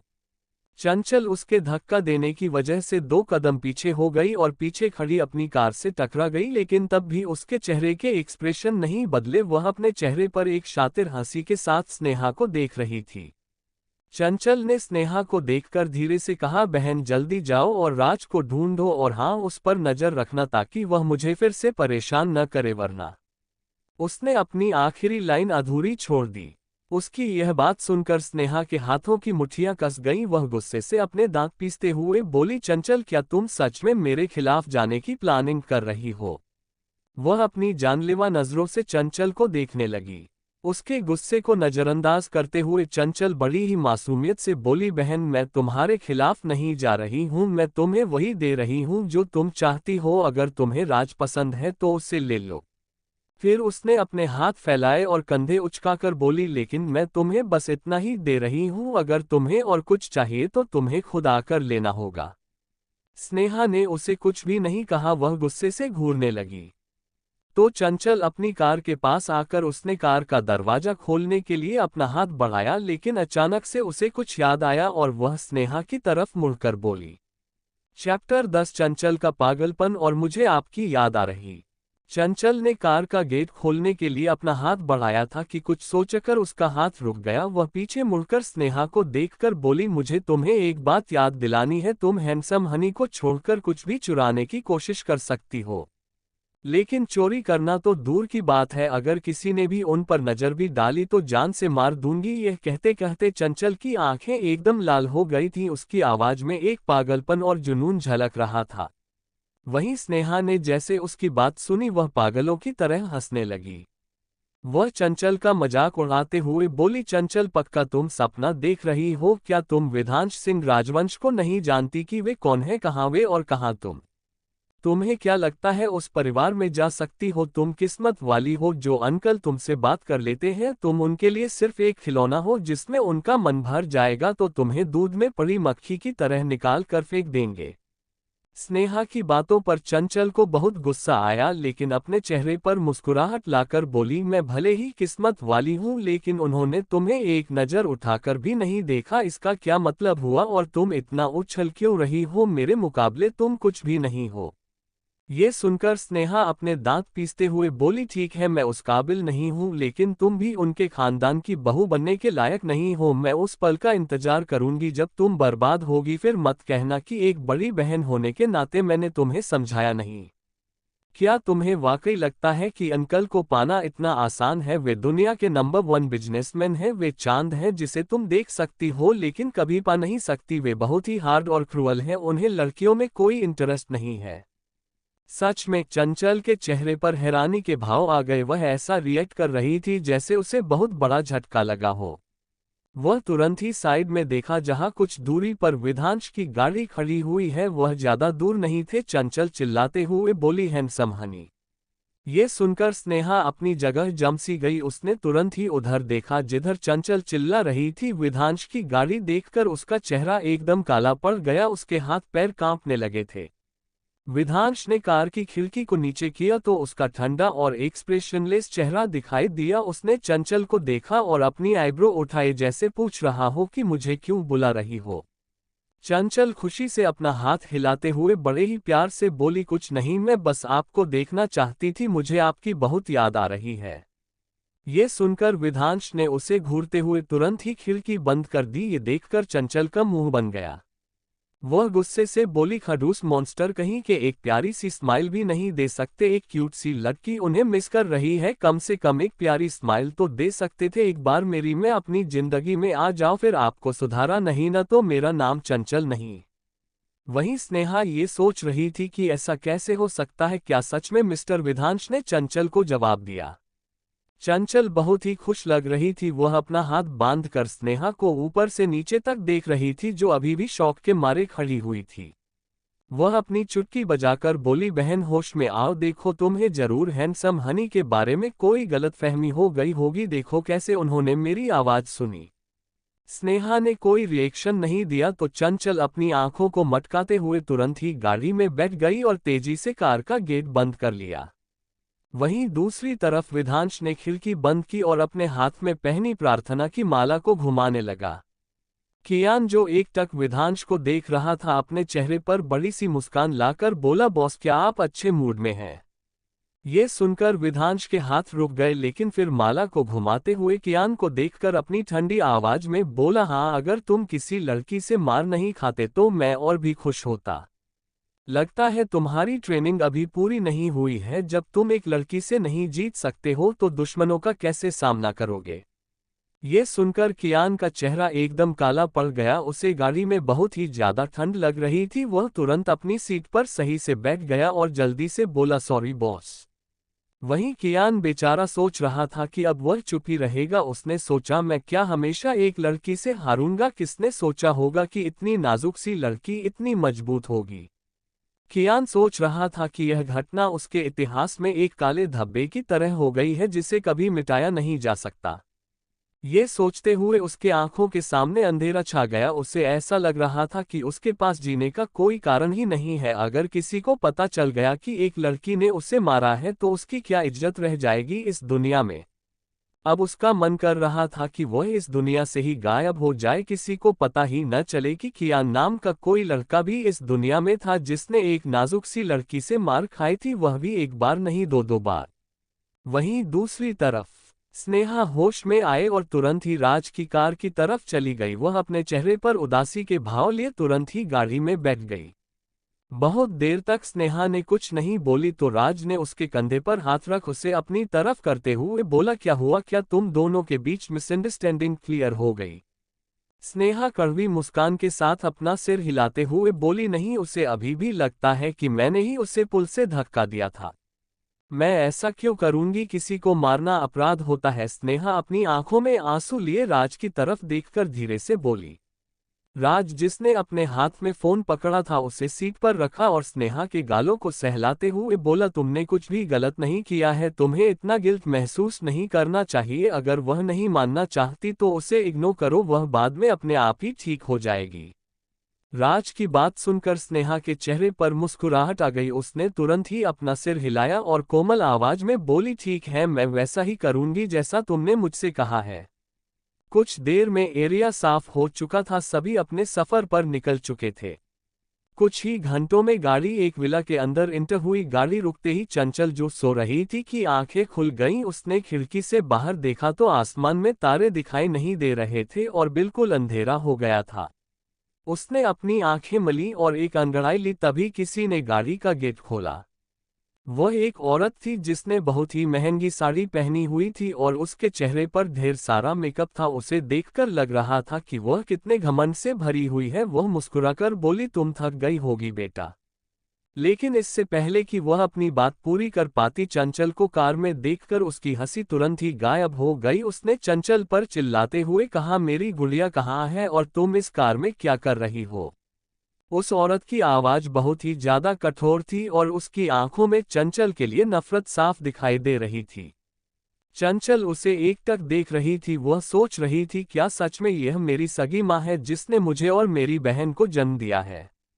हाँ, यह मिसेज रघुवंशी है। स्नेहा और चंचल की माँ ये चंचल को बिल्कुल नहीं मानती हैं। जितनी नफरत ये चंचल से करती है उतना ही ज्यादा प्यार वह स्नेहा से करती है। तभी उस औरत के कानों में एक आवाज पड़ी, माँ मैं यहाँ हूँ। जैसे ही उसने आवाज की दिशा में देखा, उसके चेहरे पर मुस्कुराहट बढ़ गई। स्नेहा जो गाड़ी से उतर रही थी ने जैसे ही अपनी माँ को देखा, वह तुरंत ही एक छोटी चिड़िया की तरह उनके पास उड़ी और उनसे लिपटकर बोली, माँ आपकी बहुत याद आई। मैंने भी अपनी बेटी को बहुत मिस किया। मिसेज रघुवंशी स्नेहा के सिर को सहलाते हुए बड़े ही प्यार से बोली। फिर उन्होंने स्नेहा को ऊपर से नीचे तक देखा और चिंता भरी आवाज में बोली, अभी कुछ ही दिन हुए हैं और तुम्हारा वजन इतना कम कैसे हो गया? स्नेहा तुरंत ही मिसेज रघुवंशी को गले लगाकर बोली, आपके हाथों का खाना नहीं मिला ना, इसी वजह से मैं पतली हो गई। अपने चेहरे पर मुस्कान लिए उन्होंने चंचल को देखा जो कार के अंदर बैठकर उन दोनों को देख रही थी। स्नेहा ये जताना चाहती थी कि देखा माँ सिर्फ मुझसे प्यार करती हैं, तुम उनके लिए कुछ भी नहीं हो। चंचल ने उसे इग्नोर किया और दूसरे साइड का गेट खोलकर बाहर निकली। खुद से बड़बड़ाते हुए उसने कहा, बड़ी पतली हो गई है, जब देखो तब ठूस ठूस कर खाना खाती रहती है। इस चुड़ैल को पता नहीं कहाँ से यह पतली लग रही है। दोनों माँ बेटी पूरी की पूरी नौटंकी है। उसने डिग्गी खोली और अपना सामान निकाला। उसे इन सब की आदत हो चुकी थी। जब से आए हैं उसने कभी भी मिसेज रघुवंशी को मां नहीं पुकारा था। वे लोग हमेशा उसे ऐसे ही व्यवहार करते थे, लेकिन चंचल को इससे कोई फर्क नहीं पड़ता था।